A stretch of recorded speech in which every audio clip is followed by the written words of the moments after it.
Hey guys, welcome to my channel art by Apoorva.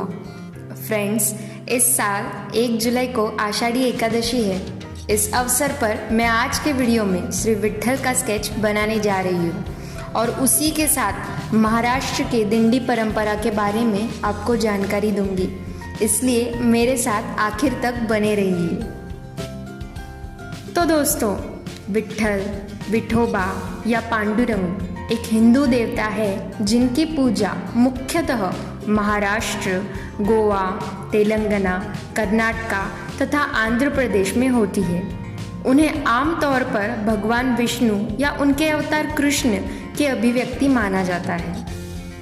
Vitthal अक्सर एक सांवले युवा लड़के के रूप में एक ईंट पर खड़े और दोनों हाथ कमर पर रखे चित्रित किए जाते हैं। इस वजह से ड्राइंग में भी विट्ठल को मैं उसी प्रकार ड्रॉ कर रही हूँ। भगवान विट्ठल का सबसे महत्वपूर्ण मंदिर महाराष्ट्र के सोलापुर जिले के पंढरपुर गांव में है। ऐसा माना जाता है कि 12वीं शताब्दी में देवगिरी के यादव शासनों ने इस मंदिर का निर्माण किया। इस मंदिर के बारे में एक रोचक पौराणिक कहानी बताई जाती है। पुंडलिक नाम के एक हरिभक्त माता पिता के परम सेवक थे। एक दिन वे पिता की सेवा में लगे थे। उसी समय भगवान श्री कृष्ण अपनी पत्नी रुक्मिणी के साथ उन्हें दर्शन देने पधारे। वे अपने पिता के पैर दबाने में इतने लीन थे कि अपने इष्ट देव की ओर उनका ध्यान ही नहीं गया। तब भगवान श्री कृष्ण ने पुंडलिक को पुकारा। संत पुंडलिक ने भगवान श्री कृष्ण को ईंट देते हुए कहा, मेरे पिताजी सो रहे हैं, इसलिए आप इस ईंट पर खड़े होकर प्रतीक्षा कीजिए। यह कहकर वे पुनः अपने पिताजी के पैर दबाने लग गए। माता पिता के लिए पुंडलिक का सेवा भाव देखकर भगवान श्री कृष्ण प्रसन्न हो गए और दोनों हाथों को कमर पर रखकर उसी ईंट को आसन मानकर खड़े हो गए। सेवा से निवृत्त होने पर पुंडलिक ने भगवान के इस रूप के दर्शन किए और भगवान से ये वरदान मांगा कि वह इसी रूप में यहाँ स्थित होकर भक्तों का दर्शन दे। जहाँ पर भगवान ईंट पर खड़े हुए थे, वही आज उनका विग्रह रूप धरती पर विराजमान है। यह पवित्र स्थान आज पंढरपुर कहलाता है।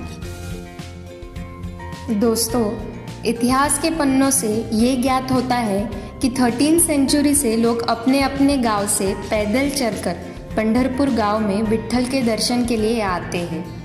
इसी परंपरा का उपयोग ज्ञानदेव, ज्ञानेश्वर, तुकाराम जैसे संतों ने लोगों के बीच आपसी प्यार और सहिष्णुता बढ़ाने के लिए किया।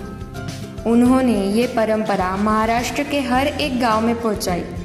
इस परंपरा का पालन करने वाले और इस तीर्थ यात्रा पे जाने वाले लोगों को वारकरी कहा जाता है और इस यात्रा में शामिल होने वाले लोगों के समूह को दिंडी कहा जाता है।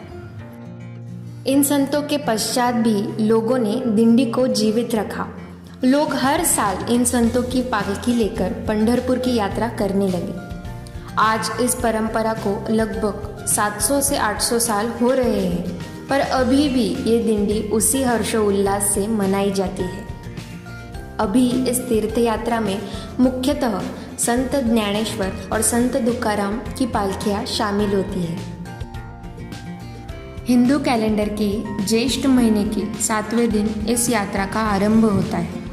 उसके पहले ही महाराष्ट्र के कोने कोने से छोटी छोटी दिंडियाँ संत ज्ञानेश्वर और संत तुकाराम के समाधि स्थल आळंदी और देहू, जो कि पुणे जिले में है, वहाँ पहुँच जाती है। फिर इस दो जगह से संत ज्ञानेश्वर और संत तुकाराम की पालकियाँ पंढरपुर की तरफ अपनी यात्रा शुरू करती है।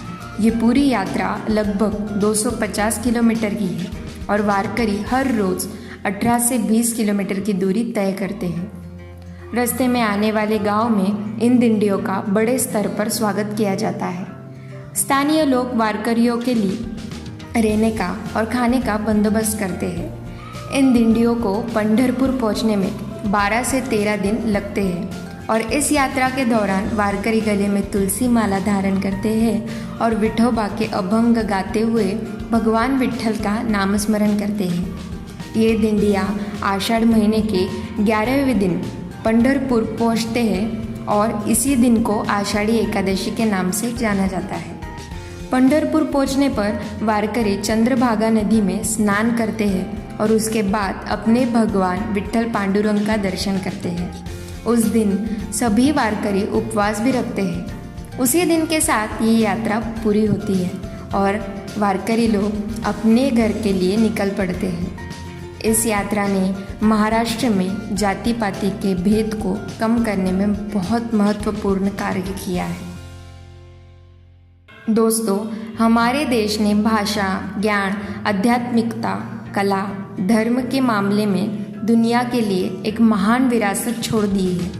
उसी विरासत का एक भाग महाराष्ट्र की ये दिंडी या वारकरी परंपरा है। तो दोस्तों, ये थी आषाढ़ी एकादशी, भगवान विट्ठल, वारकरी संप्रदाय और दिंडी की मुझे जितनी ज्ञात है उतनी जानकारी। अगर आपको और भी कोई कथा या दिंडी का कोई अनुभव शेयर करना है तो प्लीज़ कमेंट कीजिए और ऐसे ही और वीडियो आपको देखने होंगे तो मेरे चैनल को सब्सक्राइब ज़रूर करें।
तो दोस्तों, आपको ये जानकारी और मेरा ये स्केच अच्छा लगे तो लाइक, शेयर और सब्सक्राइब करना ना भूलना। और आप पहले से ये सब्सक्राइब कर चुके हैं तो प्लीज़ आपको ये वीडियो कैसी लगी ये कमेंट सेक्शन में बताएं और लाइक ज़रूर करें। तो दोस्तों, मिलते हैं मेरी अगली वीडियो में। Thanks for watching this video.